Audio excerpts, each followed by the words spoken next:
বিয়ের পূর্বে কোনো মেয়ের গায়ে হাত দিবি না ভাই আমার, খবরদার। বিয়ের পূর্বে কোনো মেয়ের সাথে কথা বলবি না, খবরদার। তোর যোগ্যতা নেই ওর সাথে কথা বলার। তুই কে রে? বামন হয়ে চাঁদের দিকে হাত বাড়াবি না। আমার বোনরা চাঁদ।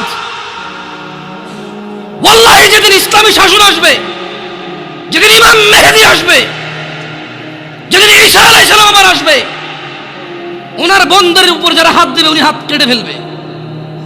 তুই বামন হয়ে চাঁদের দিকে হাত বাড়াইস না। আমার বোনরা চাঁদ। ইসলাম মেয়েদেরকে চাঁদ বলেছে আর তোকে বামন বলেছে। বেটা তুই বেটা ছেঁড়া খাতায় শুয়ে লাখ টাকার স্বপ্ন দেখিস, বিয়ের আগে মেয়ের গায়ে হাত দিস? তোর সাহস কত?